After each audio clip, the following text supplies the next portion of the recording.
போன வருஷம் செஞ்சவங்கள 2 பேர் கூப்பிட்டு என்கிட்ட பேசினாங்க. போன வருஷம் செஞ்சுட்டு பாதியில சரிங்க. ஓட்டுனவங்க. போன வருஷம் செஞ்சுட்டு பாதியில போனவங்க. அடி வாங்கிட்டு திரும்பி வராங்க. அடி வாங்கிட்டு திருப்பி வராங்க. தாக்கு பிடிக்க முடியாது. ஏன்னா இப்பதான் தெரியும். ஆமா உண்மை இப்பதான் உணர்றாங்க. உண்மை உணர்றதா செய்யறேன். அவன் உண்மை உணர்ந்துட்டீங்களா அப்படின்னு. ஆனா சேர முடியாதுங்க அப்படின்ட்டு. உண்மை உணர்ந்துட்டீங்களா நீ சேர முடியாது அப்படின்ட்டு. என்னது சேர முடியாது. சேர ஏன்னா முடியாது. அப்போ சவுக்கடி போட்டுறணும். இனிமேல் புதுசா சேரவங்கள கடுமையான விதிகள். பழைய ஆளுகளை விட்டுருங்க. மீண்டும் மீண்டும் ரெக்வஸ்ட் பண்ணாலும் புரியுது. ஆனா ஒண்ணு எல்லாரும் நான் சொன்னேன் அலோபதி படிக்கிறதுக்கு 2 கோடி வேணும். அலோபதி படிக்கிறது 2 கோடி இருந்தா தான் அலோபதி படிக்க முடியும். அல்லது ஆமாங்க ஐயா. நேச்சுரோபதி படிச்சாலும் எல்லாம் 6 வருஷம் படிச்சாகணும் குறைஞ்சபட்சம். ஆனா 10 லட்சம் 5 லட்சம் இல்லாம யாரும் தப்பிக்க முடியாது. 10 லட்சம் 5 லட்சம் இல்லாம படிக்க முடியாது. எந்த மருத்துவம் படிச்சாலும் சரி. சிலபஸ் ஆமாங்க. படிக்கிறதா இருந்தா கூட நீங்க மற்ற ஹோமியோபதி படிக்கிற கூட காலேஜ் நான் சொல்ற காலேஜில் அரசு நடத்துகிற ஹோமியோபதி நேச்சுரோபதி படிச்சா கூட மற்றபடி பிரைவேட்ல இப்போ நிறைய பண்றாங்க. சும்மா அந்த கலை இந்த கலை வறுமைக்கு நிறைய அதெல்லாம் வந்து நடக்கவே நடக்காது. வறுமை கலை அந்த கலை ஒரு புண்ணாக்கங்களையும் புடலங்காய் ஒன்றும் ஆகாது. அது நோய் தான். நான் சொன்னேன் 2 கோடி ரூபாய் செலவு பண்ணிட்டு வரக்கூடிய டாக்டரு 20 லட்சம் ஃபீஸ் வாங்காம என்ன பண்ணுவான்னு கேட்டேன். சரி அப்படி 20 லட்சம் ஃபீஸ் வாங்கிட்டு எந்த நோயை குணமாக்கி அப்படி பார்த்தீங்கன்னா 7 கோடி ரூபாய் ஜெயலலிதா செலவு பண்ணாங்க. 7.5 கோடி 7.5 கோடி செலவு பண்ணாங்க. அப்படியே அந்த ஆளுக்கு அந்த அம்மாவுக்கு சக்கரை நோய் குணமாக்க முடியல. அதான் சொன்னா 2 லட்சம் வச்சிருக்கேன். அப்படி எனக்கு வருஷத்துக்கு 10 மாணவர் வந்தா போது எனக்கு 10 மாணவர் ஒழுங்கா வந்து எனக்கு 20 லட்சம் ஆச்சு. நான் அதை வச்சு 20 வருஷம் வாழுவேன் நான். அதனால இது வந்து ஒழுங்கா கத்துக்கிட்ட தொழிலா செய்யலாம். நீங்க தனிப்பட்ட முறையில் நீங்க கத்துக்கிறனால எந்த நன்மையும் இல்லை. அதனால நம்ம வந்து சொல்லிக்கிட்டே இருக்கணுங்க. மட்டையில் அடிச்சுட்டே இருக்கு. ஏன்னா வந்து இது அதாவது எப்படின்னா இது இப்பதான் கண்டுபிடிச்சு வந்துருக்குது. இதை தொழில் முறையா மாறாத வரைக்கும் இப்ப நம்பிக்கை வரணும். இதை வந்து நம்ம தொழிலா செய்ய முடியும். ஏன்னா இது பசி தாக்கத்தை கட்டுப்படுத்தின்னு வச்சுக்கோங்க. பசி தாக்கத்தை ஆமாங்க ஐயா. சாப்பாடு தேவையில்லை. ஏன்னா எனர்ஜி வந்து பயங்கரம். அதாவது என்ன சொல்றான்னா எனர்ஜி வந்து பயங்கரமா உற்பத்தி ஆகுது. விண்வெளியே அழிஞ்சாலும் கூட விண்வெளியை பின்ன கூட ஒரு ஆர்டிக்கல் போட்டிருக்கு பாருங்க. விண்வெளியே அழிந்தாலும் இந்த -273 வெப்பநிலையே போதுமானது உயிர்கள் வந்து அந்த சக்தி வச்சு உயிர் வாழ முடியும். ஓ சரி. பாருங்க இப்பதான் போட்டு பார்த்தோம் ஐயா. அதை வந்து will the universe போட்டிருப்பான். eventually uninhabitable சொல்லியிருப்பான். அதாவது என்ன அது பொருள் கேட்டீங்கன்னா நான் அது மொழிமாற்றம் பண்ணி போட்டிருக்கேன். கூகுள் அப்பவே நீங்க எந்த மொழியில் இருந்தா கூட கூகுள் அப்படி காமிச்சீங்கன்னா அடுத்த என்ன மொழிமாற்றம் பண்ணியாச்சு. இனிமேல் ஒரே ஒரு மொழி தெரிஞ்சிருந்தா போதுமானது. ஒரு மொழி தெரிஞ்சிருக்கு கூகுள் சிரிச்சு அப்படி எந்த பேஜ் நீங்க படிச்சு பாஸ் பண்ணிட்டே போயிட்டே இருக்கலாம். எந்த நாட்டுக்கு எதுவும் கேட்க தேவை அப்படி காமிச்சீங்கன்னா அது மொழிமாற்றம் பண்ணி கொடுத்தாச்சு. அப்பவே உனக்கு என்ன வேணுமோ மொழிமாற்றம் பண்ணி கொடுத்துரு. அந்த அளவுக்கு செயற்கை நுண்ணறிவு வந்தாச்சு. இனிமேல் ஏமாற்ற முடியாது. மொழி படிச்சா அறிவு வரும் அப்படின்னு புடல விட முடியாது. எனக்கு எல்லா மொழியும் படிச்சுக்கலாமா? எல்லா மொழியும் படிச்சுக்கலாமா அப்போ? ஆமா. கூகுள் லென்ஸ் இருக்கு இல்லையா? கூகுள் லென்ஸ் எந்த பேஜ் நீங்க 1000 பக்கத்தையே ஒரே பக்கத்துல மொழியில மொழிபெயர்ப்பு. ஓ சரிங்க. நான் கூட ஆங்கிலத்தில் மொழிபெயர்த்து வச்சிருக்கிறேன். இது ஆங்கில மொழிபெயர்த்து வச்சிருக்கிறேன். ஓ சரிங்க ஐயா. ஆங்கிலத்தை இதில் மொழிபெயர்த்து வச்சிருக்கிறேன். யாருக்கு வேணா அனுப்பல. வெளிநாட்டுக்காரங்க அனுப்பல. அவன் வந்து $200 அவன் நுழைவுக்கு திரும்ப $200 கட்டிட்டு ஒன்று. இப்போ நம்ம எப்படி நம்ம $50 வச்சிருக்கேன். எப்படி 3000 வச்சிருக்கிற மாதிரி அவனுக்கு வந்து $200 வச்சிருக்கேன். அதுக்கப்புறம் அவனுக்கு வந்து $5000 அவன் $5000 கொடுத்தது அந்த மருத்துவர் ஆக முடியும். அது 10 மாசம் வச்சிருப்பேன். அது ஒழுங்கா நடந்துட்டா $5000 வாங்க மாட்டேன். ஒழுங்கா நடந்துக்கலன்னா $5000. இல்லை ஒழுங்கா நடந்துட்டேன்னா அந்த ரேட்டை குறைச்சிடலாம். நம்மகிட்ட எப்படின்னா ஒழுங்கா நடந்தா கட்டணம் குறைக்கப்படும். ஒழுங்கா நடந்துட்டா கட்டணம் குறைக்கப்படும். ஒழுங்கா நடக்கலன்னு கட்டணம் போட்டுக்கிட்டே இருப்பேன். தண்டம் போட்டுட்டே இருப்பேன். அதனாலதான் இவ்வளவு ஸ்ட்ராங்கா அடிக்கிறது. ஏன்னா இது வந்து நீ கத்துக்கோ அழகு. ஏன்னா இது வந்து இப்ப நான் ஒருத்தன் தான் இருக்கிறேன்னு நினைக்க வேண்டாம். நீங்களும் அந்த மாதிரி மாறும்னு நீங்க நினைக்க கூடாது. அப்படி அவங்க இப்ப நீயே இது பொருளா கொண்டு இதுதான் மருத்துவம் ஆச்சு. இப்ப மருத்துவத்தை எல்லாரும் ஒன்னும் தெரியாது இப்படிங்கிற காலை கையை நீவருக்கு 1000-2000 வாங்குறீங்க. இப்படின்னு என்ன போட்டு நீவரான்னு அதுக்கு 2000 அப்படியே இப்படின்னு தேய்ச்சி விடுறதுக்கு அந்த வறுமக்களை இந்த அப்படியே எங்க அட்டிக்கிற புரடை பார்த்தீங்கன்னா எக்கச்சக்கமான புரடை. அந்த வர்மக்களை, இந்த வர்மக்களை, உள்ள இருக்கிற வர்மக்களை, வெளியிருக்கிற வர்மக்களை, பிரபஞ்சக்களை நேரடியா நீவனாவே பிரபஞ்சம் உள்ள வருதுன்னு ரீல் விடுறானுங்க எல்லாருமே. ஆனா என் வயித்தை பார்த்தீங்கன்னா வண்ணாந்தாளி மாதிரி வச்சிருக்கானுங்க. ஆசனக்கலை பண்றவன் வயிறு இழைச்சிருக்கணும். அதாவது ஆசிரியர்கள் என்று சொன்னாலே உடல் இழைத்திருக்க வேண்டும். எப்படி ஆசிரியர்னா உடல் இழைத்திருக்கணும். புரியுது. பிச்சை எடுத்து புசிக்கிறான் பாருங்க, அவனை விட இழைச்சிருக்கணும். ஓ, புரியுதுங்க. பிச்சை எடுத்து புசிக்கிறவனை காட்டிலும் அவனை காட்டிலும் இழைத்திருக்க வேண்டும். அப்ப எப்படிங்க ஆரோக்கியத்துல இழைச்சிருக்கணும்? சக்கரை நோயில் இழைச்சிருக்கூடாது, புற்றுநோயில் இழைச்சிருக்கூடாது, வாத நோயில் இழைச்சிருக்கூடாது, முண்டி முண்டி நடக்கக்கூடாது. இனப்பெருக்கம் செய்கின்ற தகுதியோடு இழைச்சிருக்க வேணும். இந்த வார்த்தையெல்லாம் கடுமையா இருக்கும். வார்த்தையெல்லாம் கடுமையா இருக்கு. புரியுது. இங்க எவனாச்சும் இப்ப 75 வயசு பண்றவன போய் இனப்பெருக்கம் செய்யற நிலையோடு இழைத்திருக்க வேண்டும் சொல்லி பாருங்க, என்னன்னு கேட்பான். நீ கேட்டு பார்க்கலாம். அது எனக்கு இனப்பெருக்கம் செய்வதோடு இழைத்திருக்க வேண்டும். ஒண்ணுமே புரியலையே சாமி. ஆமா, புரியலதான். புரியாம இருக்கிறதா எங்க வேலையை. உனக்கு புரிஞ்சுட்டா அப்புறம் நீ உன்னுடைய நேராவே இந்த நீர் மருத்துவத்தை ஒரு ஆசிரியர் புரிஞ்சுட்டானா அவன் உண்மையை சொல்லி கொடுக்கணும். அவன் உண்மையை சொல்லி கொடுத்தானா அங்க இருக்கிற எல்லாருமே காலி ஆயிடுவாங்க. அங்க இருக்க அந்த மன்றமே காலி ஆயிடும். மன்றமே காலி ஆயிடும். அவன் திருடா அதை புரிஞ்சுட்டான்னு வச்சு, ஓ இது வயிற்று கழுவுற முறை அப்படின்னு தெரிஞ்சுட்டாங்கன்னா தண்ணீரும் கீரை வச்சு கழுவிட்டே போக வேண்டியதுதான். தண்ணீரும் கீரையும் வச்சு கழுவினால் சரியா போகுங்கிறது அறிவியல். அது எப்ப தண்ணீரை குடிக்கணும், எப்ப கழுவணுங்கிறதுல இருக்கு. அதனால நம்ம இயற்கை உணவு நமக்கு தேவையில்லை. நமக்கு இயற்கை ஆற்றல் தான் தேவை தவிர இயற்கை உணவு தேவையில்லை. இப்ப இயற்கை உணவுனா நம்ம யார்கிட்ட போய் பிச்சை எடுக்கிறது? இப்ப இயற்கை உணவுக்கு சம்பாதிக்கணுமா? இப்படிலாம் கேள்வி வருதே இல்லையா?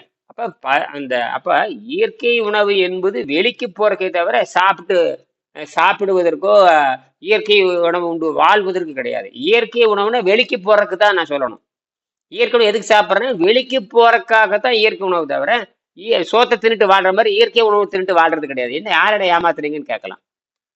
சரி, அப்புறம் ஆப்பிளுக்கு 1 கிலோ 500 ரூபாய்க்கு எங்க போறது? முந்திரிக்கு 1 கிலோக்கு எங்க போறதுன்னு நான் கேட்பேன். நீ தேங்காய் சொல்லுவேன், நான் முந்திரி சொல்றேன்.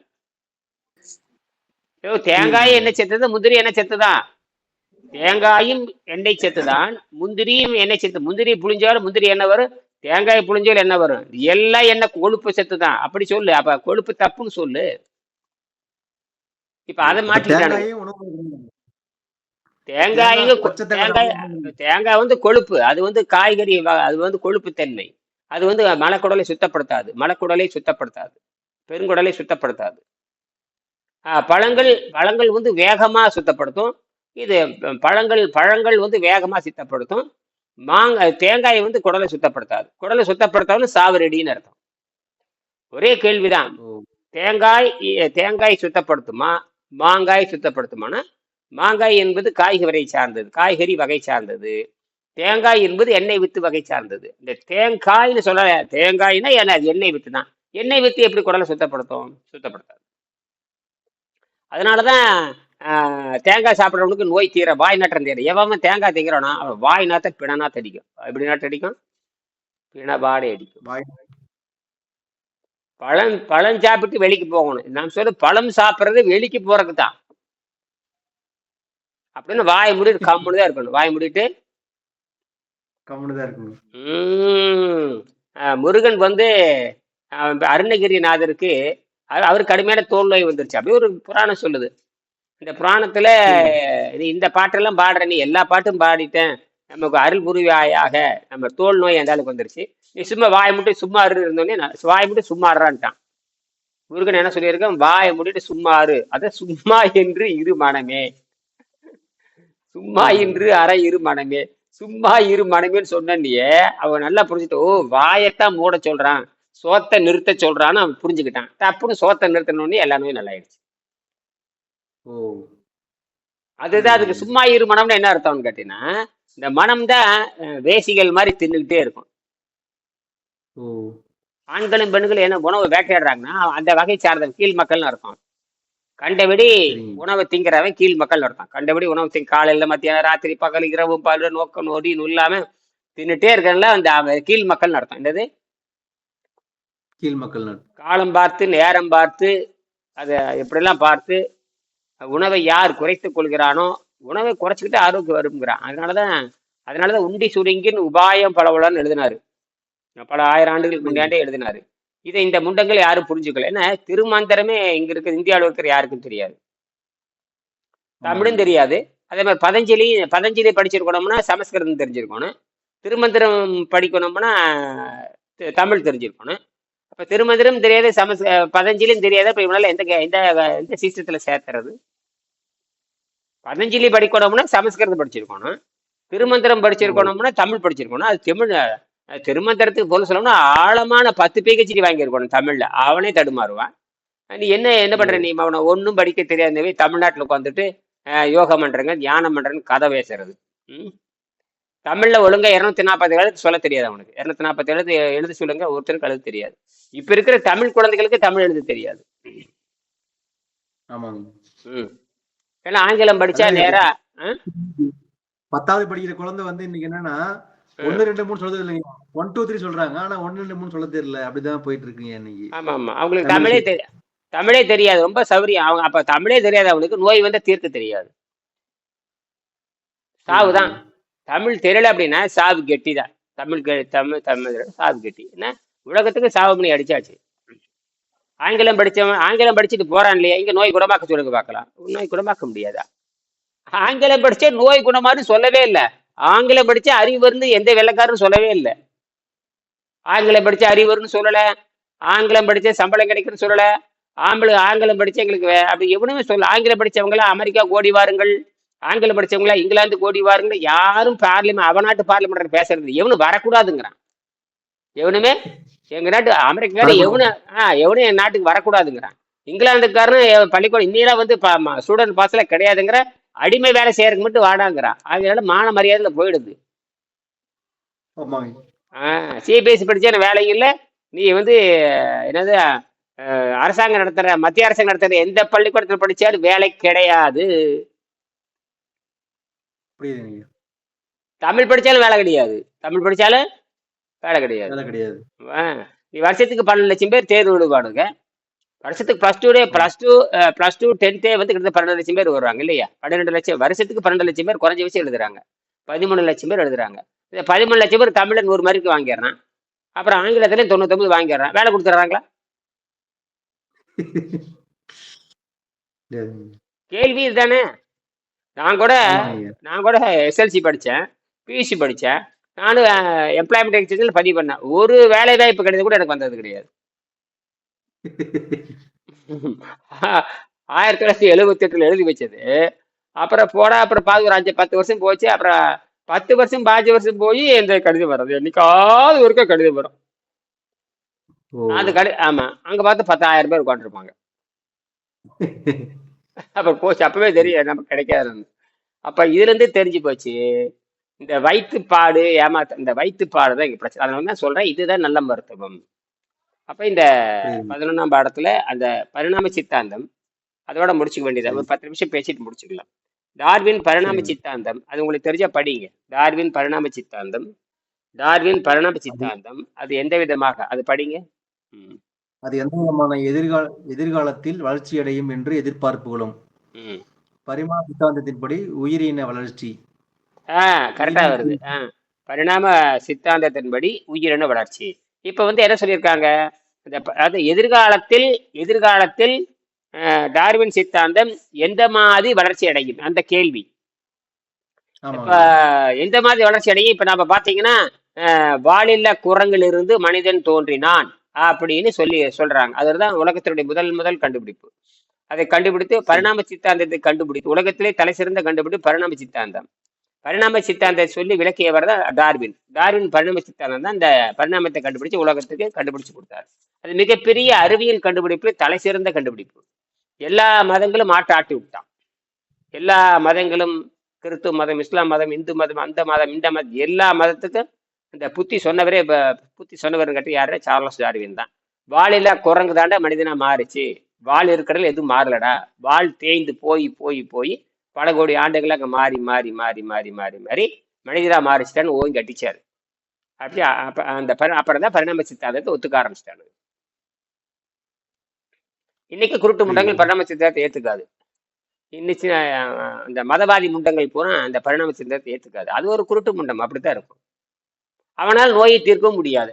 அவனால ஆனா பசி அவனுக்கும் இருக்குது. தீர்த்து பரிணாம பரிணாம அறிவியல் ஒத்துக்கிறவனுக்கும் பசி இருக்குது. பரிணாம அறிவியல் ஒத்துக்கிறவனுக்கும் பசி இருக்குது. என்னடா அறிவு கட்ட முண்டங்கள். ம் புரியுதுங்க ஐயா. ம் பரிணாம சித்தாந்தம் ஏத்துக்கிறவனுக்கு பசி இருக்கக்கூடாது இல்ல. ஆமாங்க ஐயா. நான் இனியன் பரிணாம சித்தத்தை ஏற்றுக்கொண்டார், என்ன பசி கண்ட்ரோல் பண்ணிடுறேன். அப்ப நீ ஜெயிச்சவன் நான் ஜெயிச்சவனா? நீங்க தான் ஐயா. அது சித்தர்கள், அது அங்கதான் பரிணாமம் ஜெயிக்குது. இப்ப நான் பெரிய ஆள் கிடையாது, நான் இந்த விண்வெளியில ஒரு தூசு தானே. ஆமாங்க ஐயா. நான் பெரிய அந்த எனக்கு வந்து ஒரு இடம் இருக்கிறது விண்வெளியில் தெரியாது. அது சூரியனே ஒரு பட்டாணி அளவுங்கிறான். மொத்த பிரபஞ்சத்தினுடைய நீல அகலத்துல அதன் இடையில சூரியனே ஒரு பட்டாணி அளவு. புரியுதுங்க ஐயா. சூரியனே பட்டாணி அளவுங்கும் பொழுது பூமி அப்புறம் எந்த அளவு, அப்புறம் பூமியில் இருக்கிற அப்புறம் நான் எந்த அளவு, யானை எந்த அளவு, அப்புறம் கொசு எந்த அளவு, நான் எந்த அளவு, இப்படி பார்க்கும் பொழுது நமக்கு இடமே இல்லைன்னு அர்த்தம். அந்த அளவு ஆவி நிலையில இருக்கிறேன்னு அர்த்தம். ஆவி நிலையில தான் உட்காந்துருக்கிறேன். அப்ப எனக்கு இட மதிப்பே கிடையாது. சூரியனே தச்சோடுனா அப்ப அதுல இருந்து நீங்க புரிஞ்சுக்கிட்டா அப்ப நம்ம என்னவா இருக்கிறோம், ஆவியாக அணுவாக இருக்கிறோம், அவ்வளவுதான். இதுக்குள்ளதான் இவ்வளவு ஆணவம் இருக்குது. நான் பெரியவனா, நீ பெரியவனா, கடவுள் பெரியதா, கடவுள் சிறுசா, பரிணாமம் பெருசு. இப்ப கடவுள் தான் கண்டுபிடிச்சாரு. கடவுளை கண்டுபிடிச்சது மனுஷன் தானே. கடவுள் யாரு கண்டுபிடிச்சாங்க? மனிதன் தான் கண்டுபிடிச்சா. கடவுள் இருக்கிறாருன்னு கடவுள் இருக்கிறார் இல்லைன்னு சொன்னதே மனுஷன் தானே. ஒரு கூட்டத்தார் கடவுள் இருக்குதும்பாங்க, ஒரு கூட்டத்தார் கடவுள் இல்லைம்பாங்க. நம்ம சித்தர்களே பாடிட்டாங்களே, கடவுள் உண்டு, கடவுள் இல்லை, அருவாகி உருவாகி, வழியாகி ஒளியாகி, ஊனாகி உயிராகி, மறுவாகி மலராகி, அருவாகி உருவாகி, அருவாகி உருவாகி, அருவம் வடிவமாக, அப்ப அருவம் இல்லாத வடிவமாக, இப்படியே எழுதியிருக்காங்களே. அருணகிரிநாதர் அழகா எழுதிட்டாரு. கடவுள் உண்டு எழுதியிருக்காரு, கடவுள் இல்லை. அது ஒரு ஒண்ணும் கிடையாது. அந்த உண்டு இல்லை பிளஸ் மைனஸ் தான், வேற ஒண்ணும் கிடையாது. கூட்டல் கழித்தல் தான், அடிப்படையே கூட்டல் கழித்தல் தான். Plus minus, plus charged minus charged பார்ட்டிகள். சார்ஜடு பார்ட்டிகள் தான். பிளஸ்னா அதிகமா இருக்கிற சார்ஜடு, அது சக்தியின் வடிவம் தான். மைனஸ்னாலும் சக்தி தான்.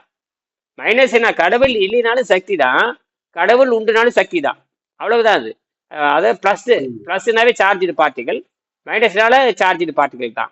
அது லோ டென்சிட்டி சார்ஜடு பார்ட்டிகள், பிளஸ்னா ஹை டென்சிட்டி சார்ஜடு பார்ட்டிகள், அவ்வளவுதான். மைனஸ்ல இருந்து அதிகமா இந்த ஈர்ப்பு விசை, அது ஒண்ணும் இல்ல. ஈர்ப்பு விசை எங்க ஈர்ப்பு விசை அதிகமா இருக்குதோ அதை நோக்கி லைட்டே போயிடும். லைட் வந்து லோ டென்சிட்டி, அந்த லோ டென்சிட்டி ஹை டென்சிட்டி நோக்கி இழுக்க ஆரம்பிக்கும். இதுதான் வந்து ஒளி வளையுதுன்னு கண்டுபிடிச்சாங்க. நேரா போறது கூட வளையுது, அந்த டென்சிட்டிக்கு தெரிந்து உள்ள இழுத்துரும். அதனாலதான் ஒளி வளையுதுன்னு கண்டுபிடிச்சாங்க. இது அப்ப இத பரிணாம சித்தாந்தம் குரங்கு வரைக்கும் பேசியாச்சு. இப்ப குரங்கு வரைக்கும் பேசுறதுக்கு மனிதன் வரைக்கும் வந்துட்டான். மனிதன் என்னவா மாறானா, யோகியாக மாறான், அவ்வளவுதான்.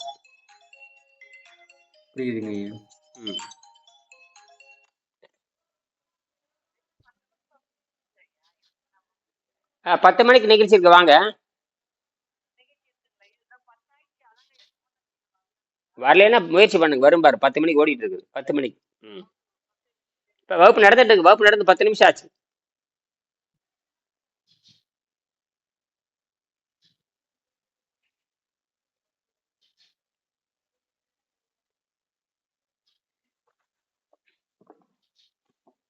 அப்ப அப்படியே வரிசையை படி. இப்ப இது என்ன புரிஞ்சுக்கிறீங்கன்னு பாருங்க. அப்ப பரிணாம சித்தாந்த வரிசையை பார்த்துருங்க. 7 வரிசை இருக்கு.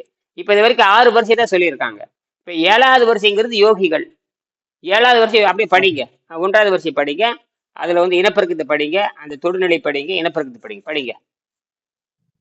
உயிரினத்தின் பெயர் ஒரு செல் உயிரினங்கள் தாவரங்கள்.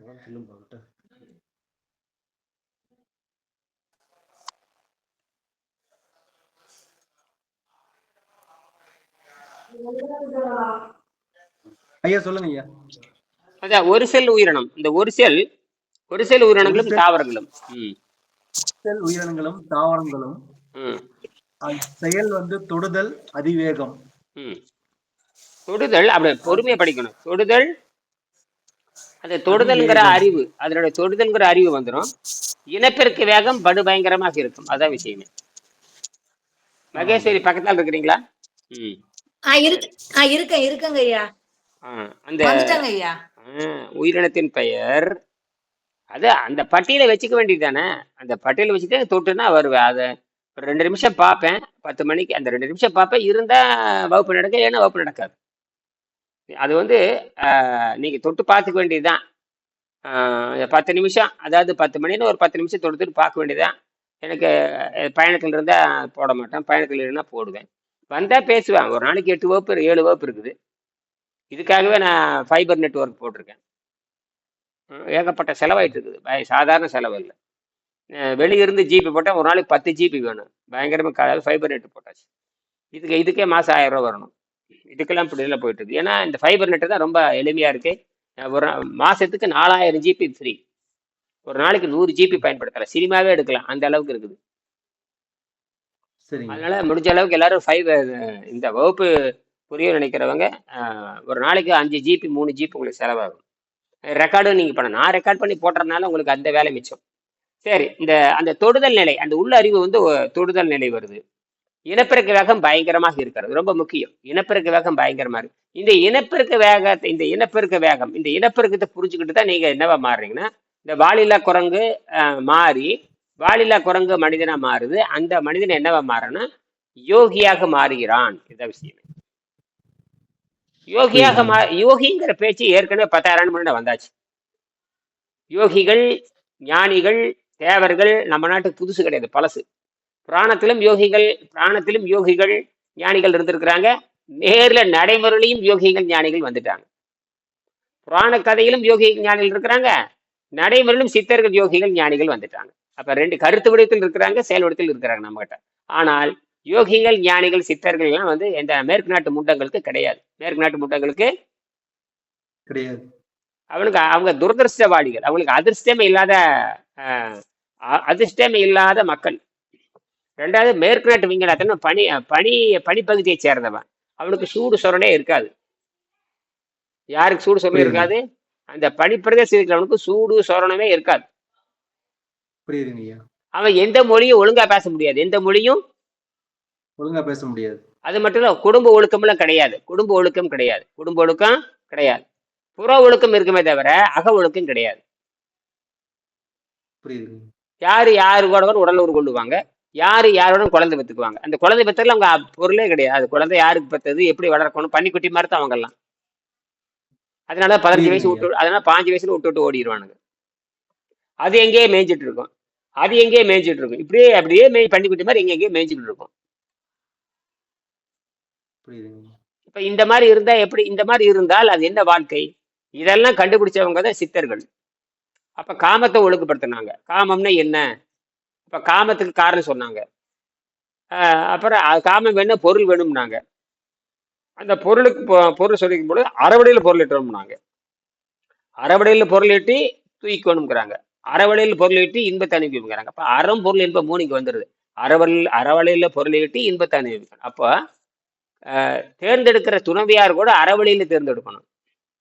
தேர்ந்தெடுக்கிற துணைவியார கூட பொருள் வடிவில் இருக்கணும். அந்த தூய வடிவா இருக்கணும். அவங்க நல்ல உணவு பழக்கம் உள்ளவங்களா இருக்கணும். குறிப்பாக கனிகள் சாப்பிடுற பெண்களை தேர்ந்தெடுக்கணும். ஆண்களும் கனிகள் சாப்பிட்ற பெண்களை தேர்ந்தெடுக்கணும்.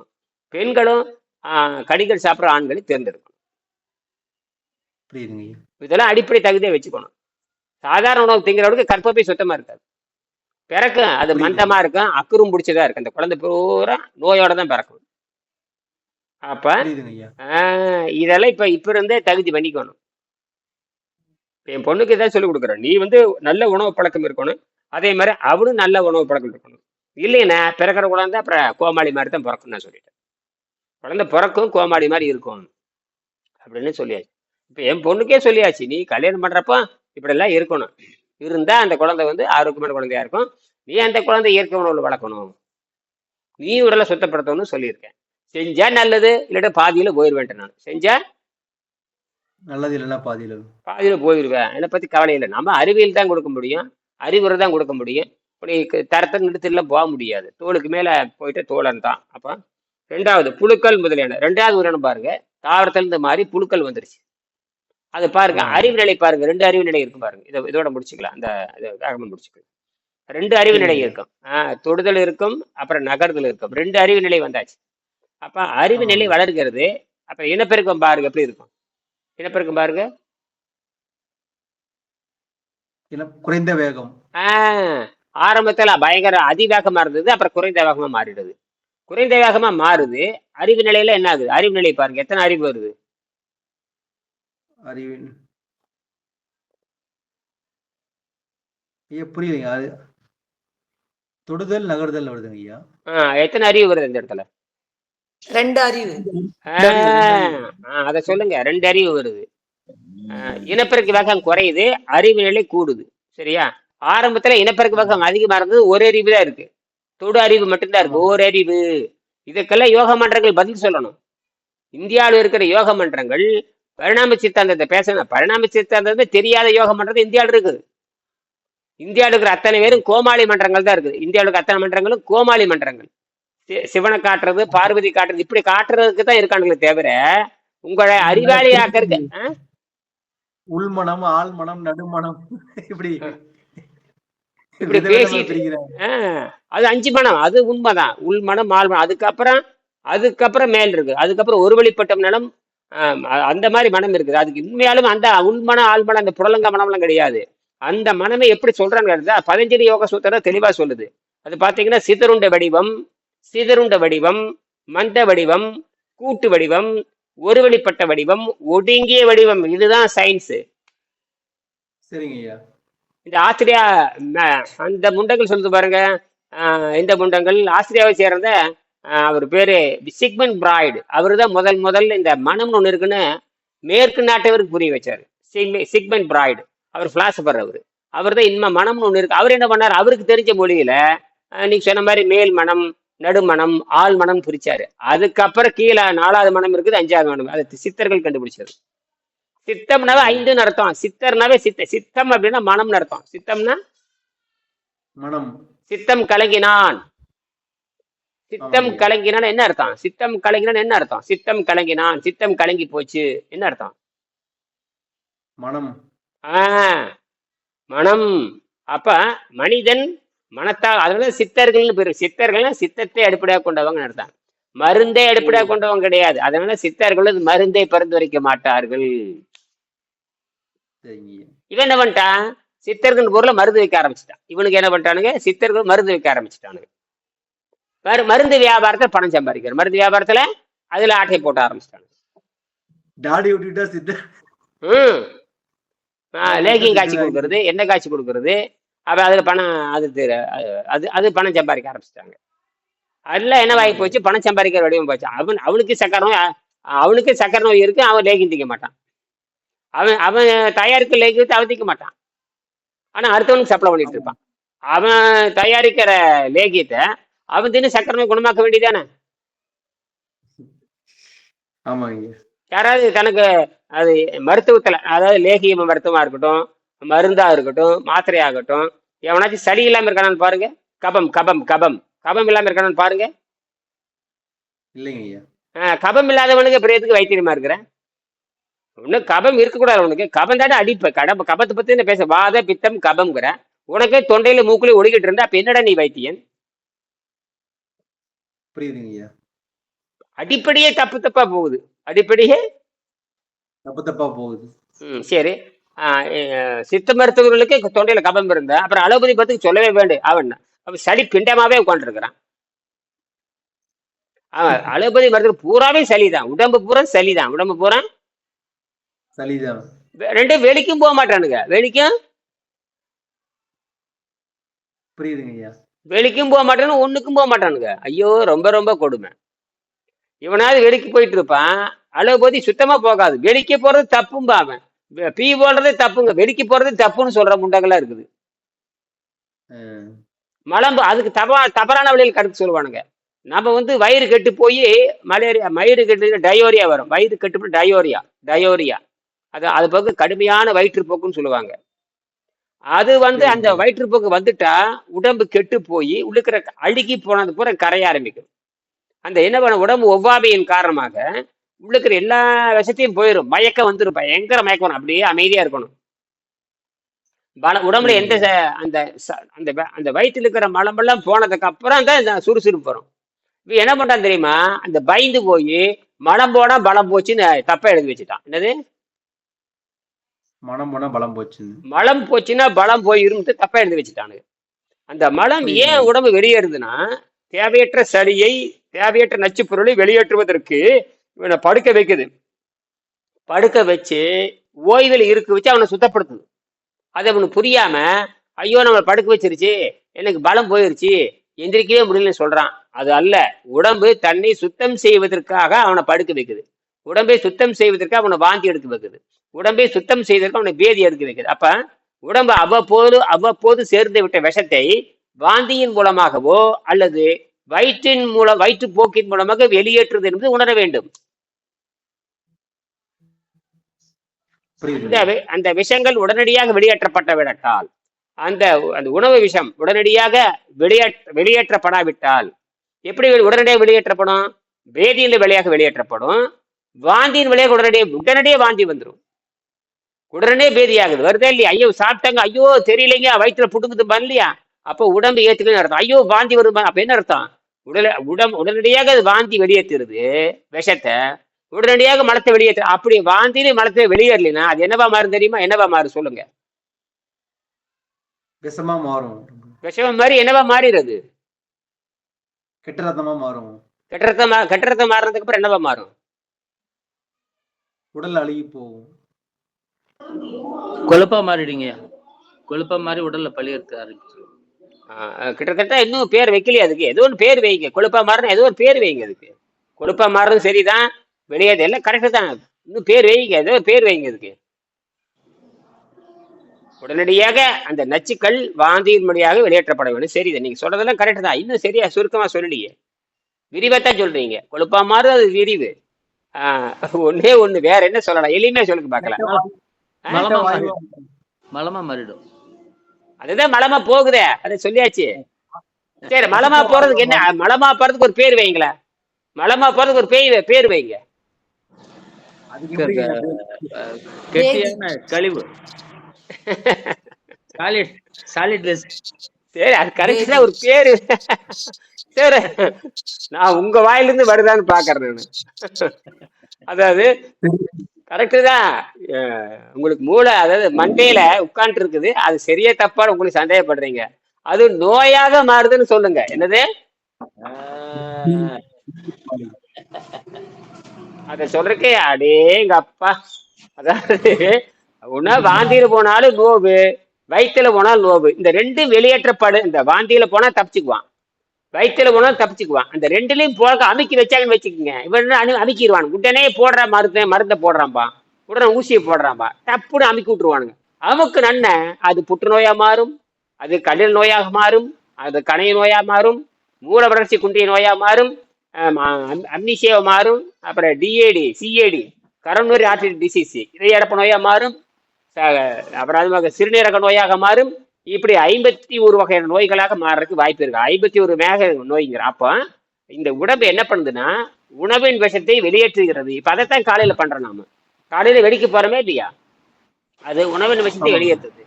அப்புறம் சிறுநீர் போறோமே இல்லையா, அது உணவின் விஷத்தை வெளியேறுது. பல்லு விளக்குறமே இல்லையா, அந்த உணவின் விஷத்தை வெளியேற்றுறோம்.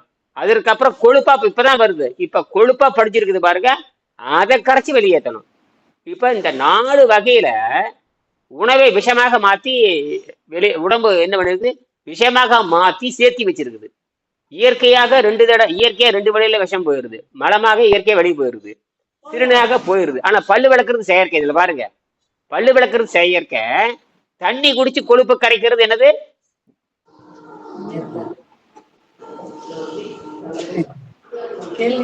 இப்ப என்ன பாக்குறேன், பதில் சொல்லுங்க. மகேஸ்வரி இருக்கீங்களா? ஐயா இருக்காங்க ஐயா. அதாவது முதல் 2 இயற்கையா வெளியே போயிருது. முதல் 2 இயற்கையா போயிருது. மலமா போறது இயற்கை, அப்புறம் சிறுநீர் போறது இயற்கை. பல்லு விளக்குறது இயற்கையா செயற்கையா? செயற்கை. செயற்கை. ரைட். அடுத்தது நீர் பயிற்சி செய்து கொழுப்பை கரைச்சி எடுக்கிறோம், அந்த இயற்கையா செயற்கையா? அது இயற்கை. அது செயற்கை. அதுவும் செயற்கை இல்ல, தான். அது நீங்க செயற்கை. கரெக்டா நாம சொல்லிட்டீங்க. நாம செய்யறோமா இல்லையா? ஆமாமா.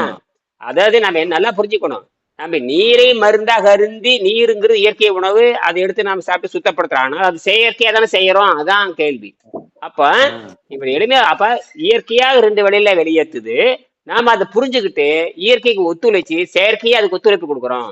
செயற்கை என்ன பண்றான்? உடலுக்கு ஒத்துழைப்பு கொடுக்குறோம், உடம்புக்கு ஒத்துழைப்பு கொடுக்குறான். அந்த செயற்கை பண்றதுனால அந்த இயற்கை அறிந்து செயற்கையாக செயல்படுகிறோம்.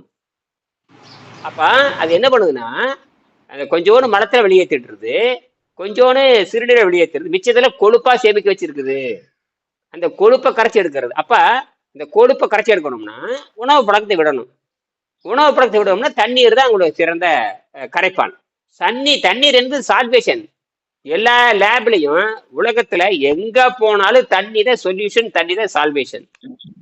அந்த சால்வேஷனும் அதுதான், சொல்யூஷனும் அதுதான். சால்வேஷன் அதுதான், சொல்யூஷன் அதுதான். புரியுதுங்களா? பிரச்சனைக்கு தீர்வு அதான். தண்ணீர் இல்லாம உலகம் இயங்காது. எந்த பிசிக்ஸ், கெமிஸ்ட்ரி, பயாலஜி, சாதாரண மைக்ரோ சிப்பு தயாரிக்கிறதுக்கு தண்ணீர் வேண்டும்.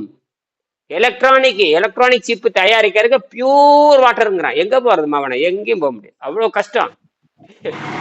அதனாலதான் இந்தியாவில யாரும் மைக்ரோ சிப் தயாரிக்க முடியாதுன்னுட்டான். ஆனா பூரா கண்டமிடு வாட்டருங்கிறான். என்னது? கங்கை கழிச்சடியா மாதிரி பலாண்டாச்சு. கங்கை கற்பழிச்சாச்சு. கங்கை என்ன பண்ணியாச்சு? கற்பழிச்சாச்சு.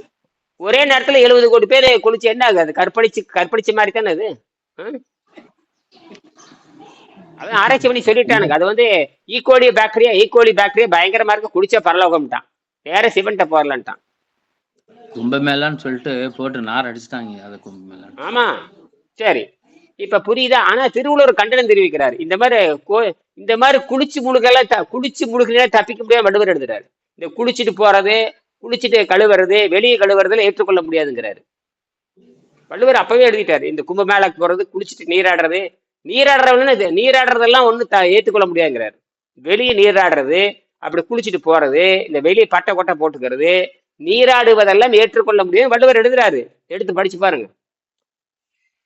கண்டனம் தெரிவிக்கிறார். அது மட்டுமல்ல, இந்த நெருப்புல போட்டு வாட்டுறாங்க பாருங்க, அதுக்கும் கண்டனம் தெரிவிக்கிறார். நெருப்புல போட்டு சாகடிக்கிறீங்களா, அதுக்கும் கண்டனம் தெரிவிக்கிறாரு. நீராடுறதையும் கண்டனம் தெரிவிக்கிறாரு. காவி கசாயம் விட்டுறான் பாருங்க, அவனையும் கண்டனம் தெரிவிக்கிறது. எல்லாத்துக்கும் திருவள்ளுவர் ஆப்பி வைக்கிறாரு. காவி போட்டுட்டு ஏமாத்துறவன், வெள்ளை போட்டுட்டு ஏமாத்துறவன், கருப்பு போட்டு ஏமாத்துறவன், எல்லாத்துக்கும் திருவள்ளுவர் சவுக்கடி கொடுக்குறாரு. நிறத்தவே சொல்லி பேசுறாரு, நிறமே பயன்படுத்துவாரு. நிறத்துல அவி சொரிந்து 1000 வேட்டல் என்பாரு. நீ யாக குண்டத்துல மவனை எத்தனையோ போட்டு தள்ளுறே இல்லையா, அதெல்லாம் எவ்வளவு தப்புன்னு எழுதுறாரு. இதெல்லாம் எதிர்த்து வேலை செஞ்சவங்க தான் சமணர்கள். உயிரை கொலை செய்யக்கூடாதுங்கிறதுக்காக தான் அவங்க வந்தாங்க. இவன் உயிரை கொலை செய்யறதா இவன் வேலை. இந்த பழக்கத்துல இருந்து இந்தியாவில புது பழக்கம் ஆளை கொலை செய்யறது, குதிரையை கொலை செய்யறது, யானை கொலை செய்யறது, அது யானையை வெட்டி விலங்குகளை வெற்றி அப்படி தீயில போடுறதுல அந்த காட்டு மிராண்டிக்கு செய்த வேலை தான். அந்த காட்டு எந்த உயிரையும் கொலை செய்யக்கூடாதுங்கிறதான் இயற்கை சட்டம். இவனுக்கு கொலை செய்யறதா இந்த மதம். இந்த கொலை செய்யாது. இப்ப எதுக்கு யாகத்துல உயிர்கள் பலியிடப்பட்டன? யாகத்துல என்ன பலியிடப்பட்டன? உயிர்கள் பலியிடப்பட்டன தான் வரலாறு சொல்லுது. அப்ப உயிர்கள் பலியிடுறது சரியானதா? மனிதனையே பலியிட்டானுங்க, மனிதனையே. ஐயா, இப்ப சில உயிரினத்துக்கு ஒரு உயிரினத்துக்கு ஒரு உயிரின உணவுன்ற மாதிரி படைக்கப்பட்டிருக்கு. அது எப்படிங்க ஐயா எடுத்துக்க முடியும் நம்ம? அது பரிணாமத்தில் தோத்து போனது. மனிதன் மேலெழி அல்லவா, அது தோத்து போன உயிரினம். பரிணாமத்துல மேல வந்துட்டோம் இல்லையா? பரிணாமத்துல மேல வந்து நாம 7ஆம் நிலைக்கு போறப்ப 7ஆம் நிலைக்கு போறத 1ஆம் கிளாஸ் பத்தி கவலைப்படக்கூடாது. கொசுக்கு நாம எங்க கருணை காட்டணும்? நாம மேல்நிலைக்கு கொசு இருந்தா என்ன போனா என்ன? கொசு இருந்தா என்ன போனா என்ன? என்னது எனக்கு இது வரைக்கும் அதை காரணம் காட்டி அப்ப நமக்கும் சில உயிரினங்களை உணவுக்காக படைக்கப்பட்டிருக்கு அப்படின்னு சொல்றாங்க இல்லைங்க ஐயா. அதுக்கு உணவுதான் நம்ம நேரடி எனர்ஜி காத்துல இருந்து எடுத்துக்கிறோமே இல்லையா? காத்துல இருந்து உணர்ச்சி எடுத்துக்கிறோம், ஆகாயத்துல இருந்து சக்தி எடுத்துக்கிறோம். உணவுங்கிறது போதைப் பொருள் தேவையில்லை. உணவுங்கிறது போதைப் பொருள்.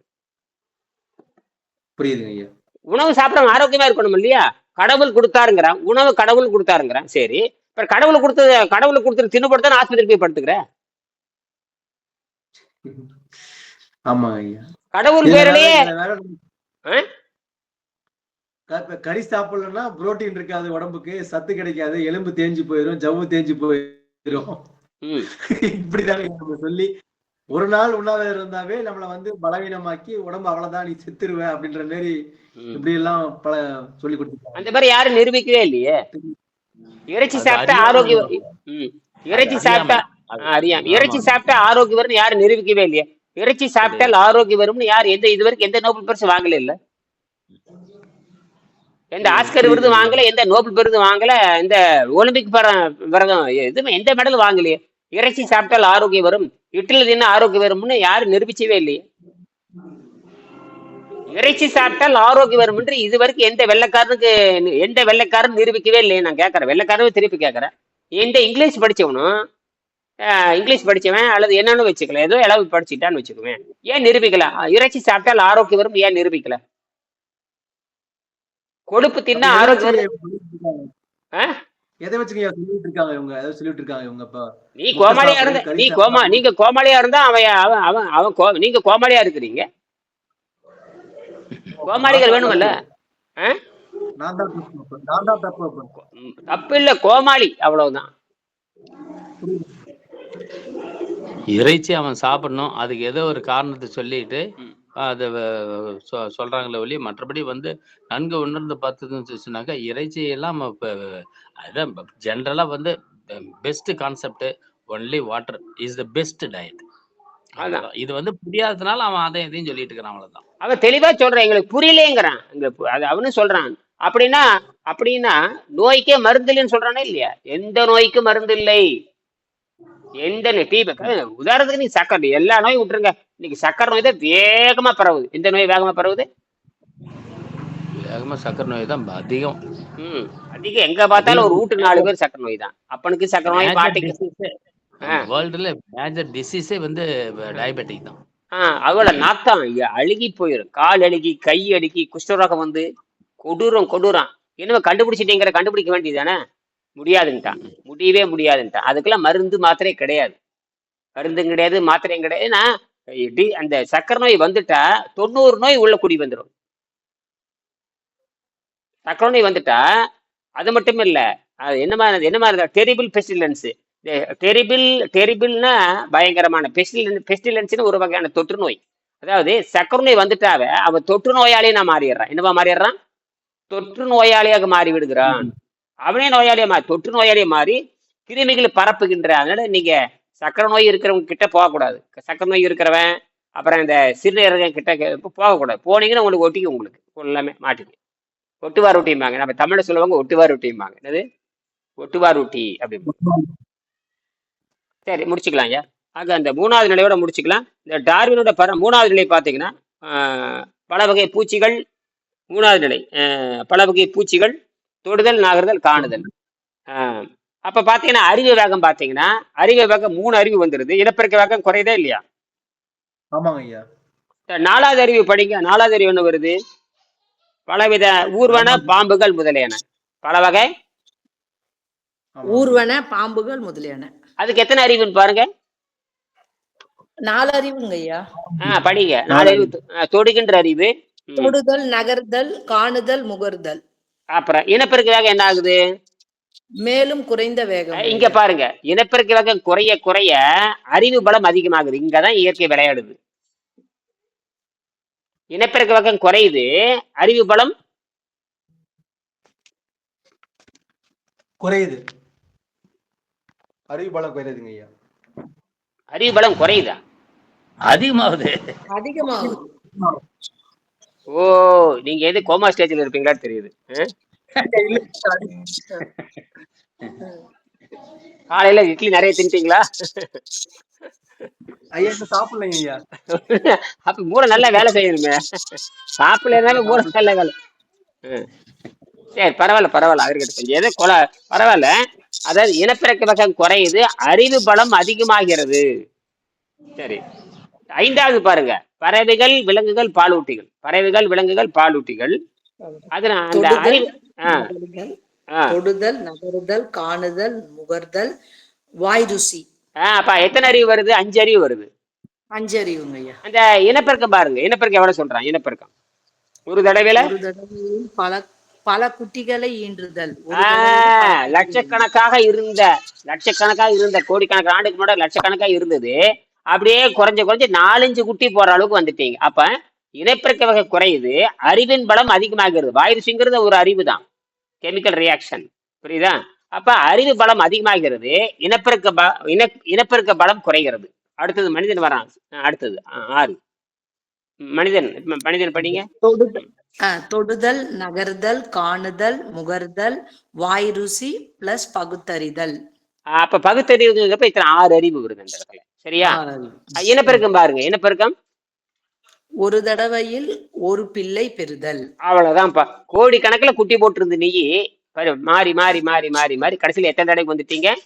ஒரு தடவைல ஒரு குட்டி. அதாவது பல கோடி தகுந்த சூழலில் ஒரு கோடி கணக்குல பெற்றோர்கள் குட்டி போட்டிருந்தாங்க. கடைசியில இந்த பெற்றோர் என்ன ஆயிட்டாங்கன்னா ஒரு தடவைல குட்டி போடுற அளவுக்கு மாறிட்டாங்க. ஒரு தடவை குட்டி போடுறாங்க, ஒரு குழந்தை தான் பெக்கிறாங்க. அறிவு நிலை 6 வருது. அப்ப இனப்பெருக்க வகை குறைகிறது, அறிவு நிலை அதிகமாகிறது. சரியா? இதை சிந்திச்சுட்டு வாங்க. மறுபடியும் நாம 2 மணிக்கு பேசலாம். சரியா? நன்றி. நன்றிங்கய்யா, நன்றிங்கய்யா.